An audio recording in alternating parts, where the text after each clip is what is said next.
उसके बाद भी पाकिस्तान को बातचीत का जगह चुनता है अमेरिका। इसका मतलब है कि अमेरिका की नीयत में खोट थी। क्यों? क्योंकि सीज फायर के लिए अमेरिका ने किसे दिया मुबारकबाद? चाइना को। और चाइना जब घूम घूम करके चारों तरफ से ये बातचीत करवा रहा था, चारों तरफ से हर एक देश को पूरे डिटेल्स हैं, चाइना एडमिनिस्ट्रेशन ने अपने डिटेल्स दिए हैं। दुनिया में कोई ऐसा देश नहीं बचा जिसको चाइनीज प्रीमियर के डेलीगेट्स ने, चाइनीज विदेश मंत्रालय ने संपर्क नहीं किया। क्यूबा तक को संपर्क किया गया, छोटे छोटे देश को संपर्क किया गया। क्या फ्रांस, क्या जर्मनी, क्या इंग्लैंड, क्या जापान, क्या ऑस्ट्रेलिया, क्या भारत, सबसे यूएई, सऊदी अरब, टर्की, सबसे बातचीत किया चाइना ने। और इस बात की पुष्टि चाइनीज विदेश मंत्रालय ने की। क्यों? क्योंकि ईरान और अमेरिका के बीच में ट्रूस हो जाए, शांति हो जाए, सीज फायर हो जाए। इसका श्रेय किसने दिया? खुद डोनाल्ड ट्रंप ने स्वीकार किया कि चाइना की भूमिका बहुत अधिक है। तो चाइना में क्यों नहीं पीस टॉक को इनिशिएट किया गया? क्यों पाकिस्तान में इनिशिएट किया गया? बात स्पष्ट थी। एक तो पाकिस्तान की भी मंशा अमेरिका जानना चाहता है। देखिए, अमेरिका 2 कदम चल करके हर एक चाल को समझने की कोशिश करता है। और मैं आज फिर आप भविष्यवाणी कर रहा हूं कि अमेरिका के लिए पाकिस्तान बेहद खतरनाक देश है। दिक्कत यह है कि वो भारत को पाकिस्तान से डरवाते रहना चाहता है। वो भारत को डिस्टेबलाइज करने के लिए पाकिस्तान का यूज करता है।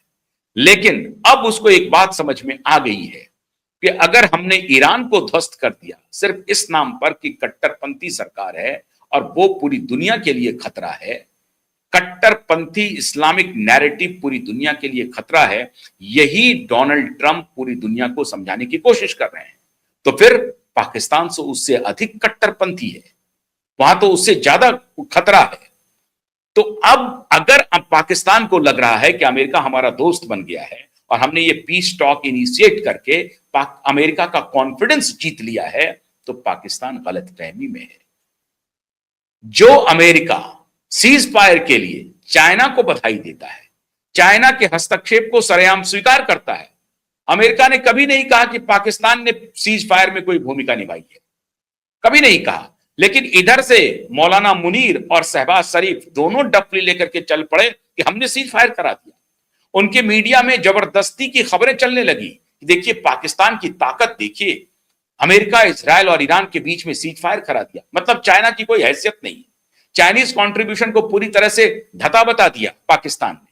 लेकिन इनकी खाट तब खड़ी हो गई जब डोनाल्ड ट्रंप ने खुद स्वीकार करके कहा कि नहीं, पीस टॉक में, सीज फायर में जो भूमिका है वो चाइना की है।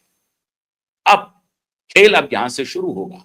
पाकिस्तान ने जिस तरह से धोखा दिया है ईरान को, ईरान भी समझ जाएगा और अमेरिका भी समझ जाएगा कि ये पाकिस्तानी किसी काम के नहीं है।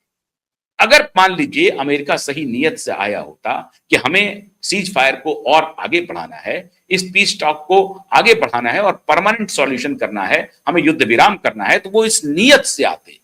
और इस नियत को थोड़ा आगे बढ़ाने में मीडिएटर की भी भूमिका होती। वो दोनों को कहते कि थोड़ा आप भी झुकिए, थोड़ा आप भी झुकिए। लेकिन इसकी तो अपनी हैसियत ही नहीं है। ये कह रहा है कि सिर्फ मैंने आपको प्लेस दे दिया है, ये हमारी राजधानी इस्लामाबाद, आप आ जाइए, आपको बढ़िया बढ़िया बिरयानी खिलाएंगे और भी जो आप कहेंगे वो खिला देंगे, आप दोनों बात कर लीजिए।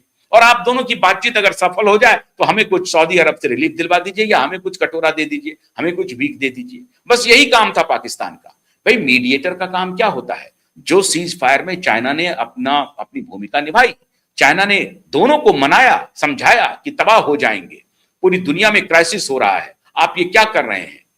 अमेरिका एफोर्ड नहीं कर सकता है ईरान के साथ वॉर के एस्केलेशन को, आप पक्की मान लीजिए। वो अब सिर्फ वो जो कहते हैं ना कि वो जो बुझता हुआ दिया जिसकी रोशनी बड़ी तेज होती है, अमेरिका वही है। ईरान को तो समझिए, ईरान तो मरता क्या ना करता वाली स्थिति में है। ईरान तो कफन बांध लिया है कि हम तबाह होंगे लेकिन हम तबाह करके जाएंगे, उन्होंने कफन बांध रखा है। अब ये परेशानी अमेरिका के लिए है। अमेरिका की जो स्टैंडर्ड एंड पुअर 500 है ना, वो उन्हें इसकी इजाजत नहीं देगा। और चाइनीज इन्वेस्टमेंट जो अमेरिका में है, चाइनीज कंपनी जो अमेरिका में ऑपरेट कर रही है, वो बाकी कंपनियों के साथ मिलकर के डोनाल्ड ट्रंप पर दबाव बना रहे हैं।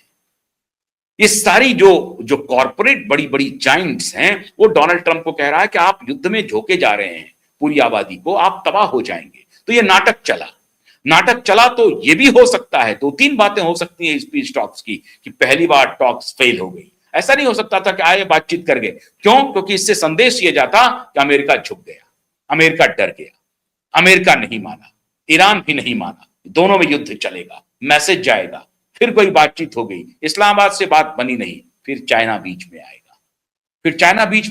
फिर एलन मस्क बीच में आएंगे, फिर ये बड़ी बड़ी टेक कंपनियां बीच में आएंगी, फिर उनके डेलीगेट्स अमेरिकी राष्ट्रपति से मिलेंगे, इसको आगे बढ़ाइए। इस बीच में एक आध दो क्या खेला कर दिया, धोखा कैसे दिया। इस बीच में स्ट्रेट ऑफ हॉर्मुज में जो अमेरिका के दो युद्ध पे फंसे हुए थे, उसको बड़ी आसानी से 21 घंटा का वक्त मिला, बड़ी आसानी से उसने निकाल लिया।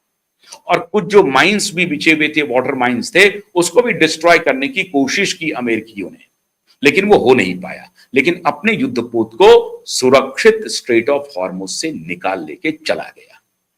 ये खेल करता है अमेरिका, ऐसे धोखेबाजी करता है अमेरिका। अमेरिका इस युद्ध को आगे नहीं बढ़ाएगा, ये मान के चलिए। छिटपुट घटनाएं होती रहेंगी, धमकी देता रहेगा। और अगर अमेरिका को तबाह होना है, अगर डोनाल्ड ट्रंप को जेल जाना है, अगर डोनाल्ड ट्रंप को मिड टर्म में हार करना है, तो वो ईरान को तबाह करेगा। अगर यही उनको लिखा हुआ है कि नहीं, वो ईरान को तबाह करके खुद जेल चले जाए, ईरान को तबाह करके वो अपनी प्रेसिडेंसी गंवा दे, तो फिर कोई रोक नहीं सकता है उनको। लेकिन अगर उन्होंने 500 कंपनियों की बात सुनी, जिनका 80% अमेरिकी इकोनॉमी पर कब्जा है, उनकी बात सुनी, तो अमेरिका इस युद्ध को एस्केलेट नहीं करेगा। हां, एक बात जरूर है कि इजराइल को अमेरिका अकेला भी नहीं छोड़ सकता है, मिडिल ईस्ट में बिल्कुल अकेला नहीं छोड़ सकता है। और इजराइल की मजबूरी यह है कि ईरान, लेबनान, अगर यमन, ये सब मिलकर के अगर उनको कंफर्म करे कि हम उनके ऊपर हमला नहीं करेंगे, तभी बात बन सकती है। इजराइल को यकीन नहीं है। इजराइल को लग रहा है कि अभी तो बात मान जाएंगे ये लोग, लेकिन फिर कुछ दिन के बाद वही काम करेंगे। तो इजराइल चाहता है कि once for all settle down ही कर दें इस समस्या को। या तो ईरान नेस्त नाबूद हो जाएगा, या हम मिट जाएंगे, या लेबनान मिटा देंगे, यमन मिटा देंगे, या हम मिट जाएंगे। इजराइल भी कफन बांध करके चल रहा है, ईरान भी कफन बांध के चल रहा है। अमेरिका को by hook and crook Israel के साथ खड़ा रहना ही पड़ेगा, एक मजबूरी है। लेकिन धोखा दे करके अपना काम निकालने में अमेरिकन माहिर है। ये धोखा दे देंगे इजरायली को। अगर इनको अपना नुकसान होते रहेगा तो इजराइल के साथ खड़े नहीं होंगे। ये दिखेंगे तो खड़े, लेकिन खड़े होंगे नहीं। ये धोखा देकर के निकल जाएंगे। मैंने बहुत पहले भी कहा था, और इस बार भी मजबूरी में सीज फायर किया गया। नेतन्याहू खुश नहीं थे, लेकिन अब नाटक किया कि देखो हम कोशिश कर रहे हैं सीज फायर को और एक्सटेंड करने की, शांति बहाली करने की हम कोशिश कर रहे हैं। ये सब नाटक था अमेरिका का। और ईरान को कभी यकीन नहीं था कि अमेरिका हमारे साथ बातचीत करके सीज फायर करेगा, युद्ध विराम होगा। हम ईरान लगातार अपनी शंका व्यक्त करता रहा और आगे भी वो सशंकित है। ईरान चौकस है। तीन बातें इससे साबित हुई। पहली, पाकिस्तान भी दगाबाजी कर रहा है ईरान के साथ, दोस्ती निर्वाह नहीं कर रहा है। दूसरा, अमेरिका धोखा दे रहा है ईरान को और धोखा दे रहा है इजराइल को भी। और तीसरा, ईरान अब या तो मिट जाएगा या इन लोगों को मिटा देगा। अब दुनिया इस तरफ बढ़ रही है। चौथी बात एक महत्वपूर्ण है कि इन द एंड अमेरिका अपने आप को खुद में समेटेगा, युद्ध एस्केलेट नहीं करेगा। छुटपुट घटनाएं जरूर होंगी, लेकिन अपने को उसको रोकना ही पड़ेगा अगर खुद को बचाना है अमेरिका को। अब देखिए अगली बातचीत कब होती है, लेकिन ये ड्रामा अभी बातचीत का और चलेगा। बहुत बहुत शुक्रिया, नमस्कार।